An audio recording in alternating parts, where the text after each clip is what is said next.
Hello, and welcome back to the PNN. My name is Parker Taft. Over the past couple of days, I've been talking a lot about journaling and its benefits in helping you in everything from time management to philosophy to mental health to managing your time. So today I thought I'd talk about and go into the importance of journaling and how you can go about starting what I consider one of the most crucial habits to a person's self-development, and personally one of my favorites. So, first off, let me dispel some misconceptions. Journaling is not writing for history. A lot of journals have been turned into history or have been used as source material for many biographies and autobiographies, but they are not intended for a audience other than oneself. When a person writes a journal, most often they are not intending it for any other audience but themselves or their close family. So get the idea out of your heads right now that when you're writing, you need to be meticulous, explain everything, and write as if you're talking to a fifth grader. You're not writing a book, you're not writing a novel. It is just something to record your own personal thoughts, feelings, and self-exploration. So let's get into it, shall we? So what is journaling? For those of you who have absolutely no idea of what journaling is or have never been in contact with anyone who has, I'll give you just a quick, simple rundown. Journaling, in its simplest form, is recording the ideas, thoughts, and feelings that a person has surrounding the events in their life and in the world around them. Journals have also been used throughout history to record a person's perspective on historical or other important events.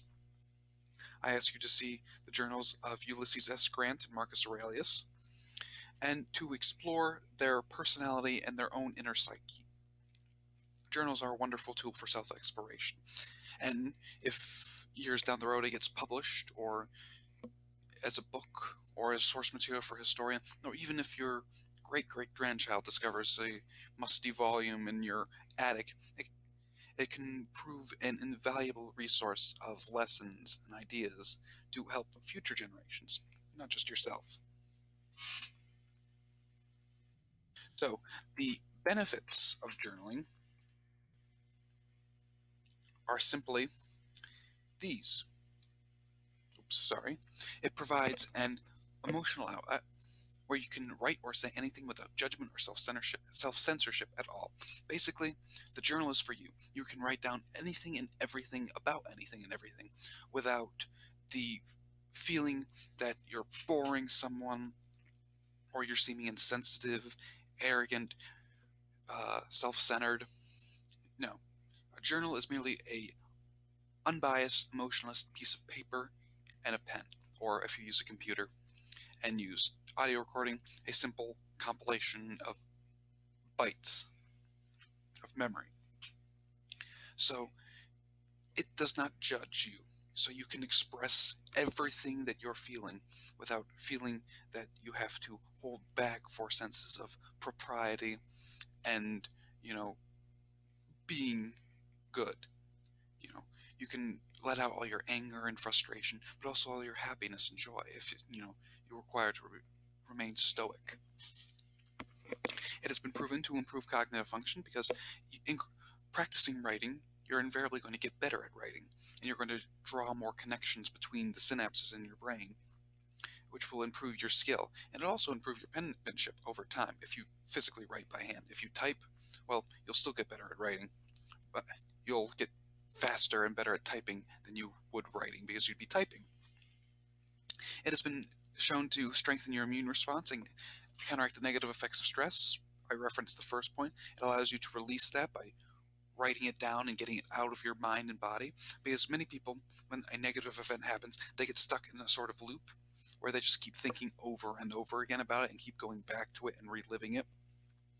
What they could have done better, what they should have done. So by writing it down in a journal or typing it down in a journal, you sort of release that from your mind. You write it down, you write what you should have done or think you should have done, and you write down possible solutions to fix your current situation now that you've made a good or bad decision that has led you to this current point. In order that you can clear that mental brain capacity and sort of release it, because, the brain is a wonderful memorization machine, but it can only handle so much, and we get into sort of these thought loops over and over again, like a computer that keeps running the same line of code over and over and over again and not moving on and completing the sequence and thus pulling up a website or starting a game. Instead, you're just stuck in that mindset. So by writing it down, it's like resetting the computer and allows you to when you look back at it, think objectively about the events and formulate a better plan to move forward from them. It can also provide a record for your thoughts, feelings, to help you track your own personal development. The Meditations of Marcus Aurelius, which is a wonderful Stoic work. It is a bit hard to read, so I wouldn't recommend it for someone who's just starting out in the self-development and philosophy path. But I would recommend reading one of the more simplified versions. But I'm getting off track here. Basically, Meditations is just a recording of Marcus Aurelius' thoughts, feelings, and also sort of an accountability journal to keep him accountable to what he needs to get done during the day. Like he would record what he needed to do during his morning journaling sessions and what he accomplished in the evening so that he could see what he needed to roll over to the next day and hold himself accountable. You don't want at the end of the day to say, oh, I only got 2 of the 10 things I wanted to get done, because it, you know, makes you sort of feel bad and forces you to roll over into the next day, and then the list just gets longer and longer and longer in your journal, if that is. And then it helps you hold yourself accountable, as I said, accountability, and then manage anxiety and reduce stress. Well, that can be tied back in with strengthening the immune response and counteracting the negative effects of stress. Basically, recording all your thoughts, feelings, emotions, it, allows you to sort of separate the emotions and yourself from the immediate now and puts you in a sort of outside perspective, a third person perspective on it. And, whether a day passes or a week or a year, 10 years, when you come back to it, you're less passionate about it. You're not in the moment feeling the emotions. You're more detached and allows you to reason and think through more fully and derive the lessons from that particular event or instance. So yes, there are some drawbacks to journaling, however. Because it is a writing or typing pursuit, it can be difficult to start because many people in this world don't like writing, as it can be seen by texts where words have been shortened and shortened and shortened into now they're just groups of almost incomprehensible syllables to represent almost entire sentences. You have to have a cryptography degree to understand them, but that's beside the point. So it can be difficult for someone to get started in this without another form of accountability. Those with cognitive and learning disabilities may find it difficult. If you have dyslexia, you may find it difficult to focus and write in a journal. I still recommend journaling for everyone, but I can understand that those with learning and cognitive disabilities this could be a drawback to them because writing is difficult. So instead, I advise if you can do an audio or video journal. That way you can speak and express your ideas in an audio-visual form without having to rely on, the certain parts of your brain that may not necessarily be fully functioning in the way that it should. Also, you could use this as a way to strengthen that or improve it in some way. So I still recommend it, but it is one of the drawbacks of journaling. Perfectionists, I admit I am guilty of perfectionism, and when I first started out, I suffered these same facts, but it can be perfectionists can be easily distracted and frustrated by periphery factors like penmanship and readability. For me, my periphery factor was I was writing for other people. I was writing as if I was a historian looking back rather than a person looking forward. And thus, when I was writing, I would record almost everything in my day rather than how I felt about the day, what I thought was important, what I didn't think was important. And I really had to learn to break myself of that habit when I got back into journaling, because I stopped for a short time because I was getting bored and sort of frustrated with it because that's what I would do. And then some people try to write for an audience rather than themselves and thus find it difficult to relive or face negative or embarrassing situations. Again, that's me. I was reserved in my journaling, and like I said, I was writing for another audience, and thus I was trying to put myself in the best light possible rather than just letting what I was thinking and feeling flow out of me.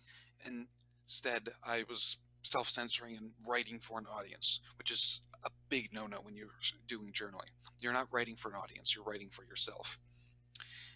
So let's move on, shall we? So how to get started? Well, as with everything that I've advised here, set a specific time of day to do it. By setting a specific time of day, it helps you hold yourself accountable and helps you actually get into the habit of doing it, which over time will build and build and build until it becomes habitual and it seems natural and you feel weird not doing it.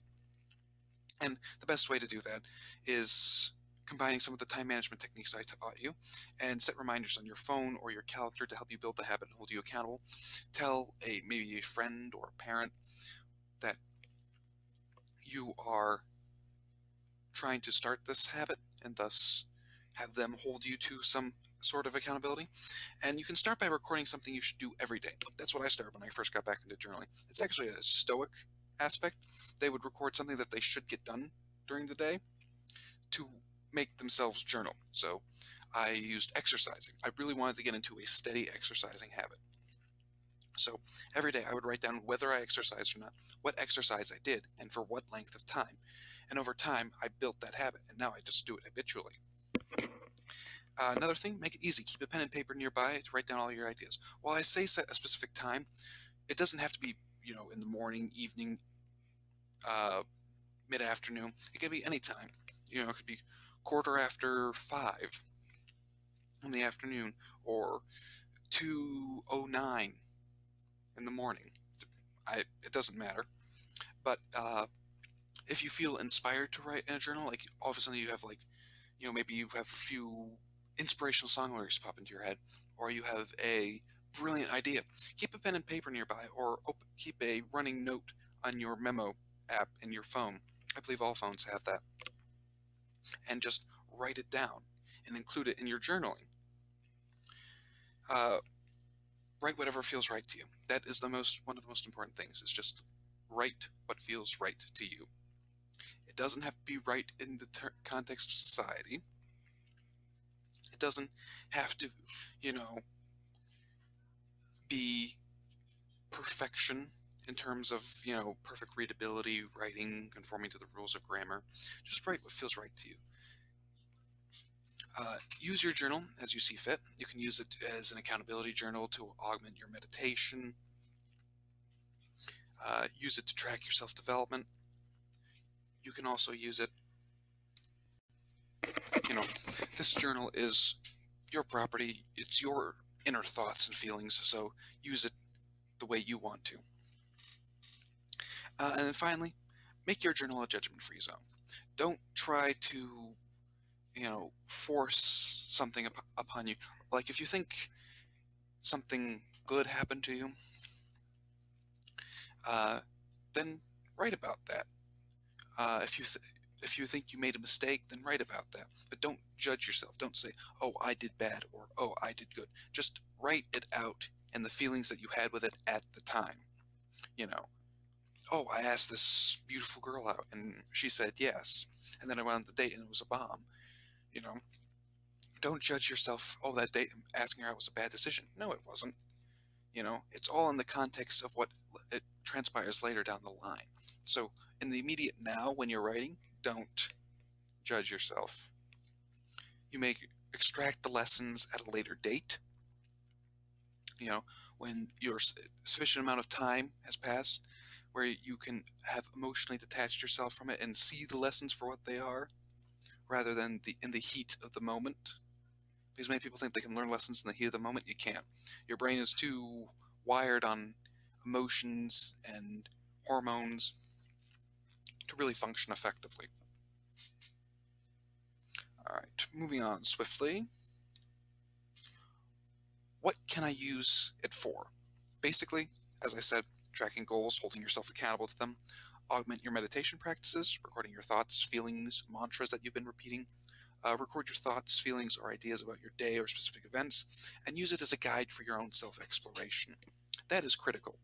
A journal is just basically a repository of your own knowledge, thoughts, and feelings to guide you on your journey of self-discovery and self-improvement. Moving on swiftly, the key ideas I want you to take away from this is 1. Use journaling as a tool to explore and act as a repository for your inner self. It is a tool. How you use it is up to you, but it is a tool that you can use to explore yourself, to look at the various aspects of your personality, of your life, find what you like, find what you don't like, keep doing what you'd like or helps you, and get rid of what you don't like or doesn't help you in the long run.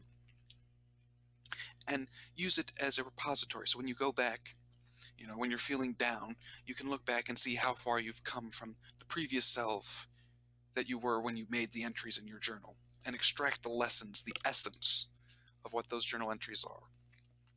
Some may turn out to be, big, important life lessons, and others may just be fun stories that, bring a smile to your face. And then, second, if I haven't emphasized enough throughout this video, is don't write for anyone but yourself. Some people start journals because they think, oh, I'm going to write for the future and stuff like that, which is all fine and dandy. But the great historians, Herodotus, Cassiodeo, Cato the Younger, Cicero, they're private journals. They wrote about themselves. They wrote observations about the world around them and the history that was either going around them right now or the stories they had heard. But they didn't detach themselves.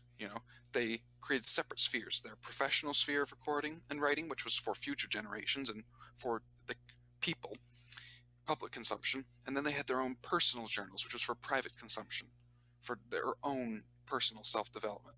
And you can include your own observations and ideas in your journal. I'm not saying you can, but I'm just saying that the primary reason for you doing the journal should not be for writing for an audience, for someone else. It should be just about you and your immediate surroundings, or that can be used as a record for later date, to learn later lessons from. And finally, we come to the sources and further reading. As always, I put this in my page. I hope you all have been having a wonderful week. I hope you have a wonderful weekend. If you like this video, please like and subscribe. Please comment below how you think I can improve, ideas for topics you think I should cover, and how your 30-day self-development challenges are coming along. As always, this is the PNN, signing off.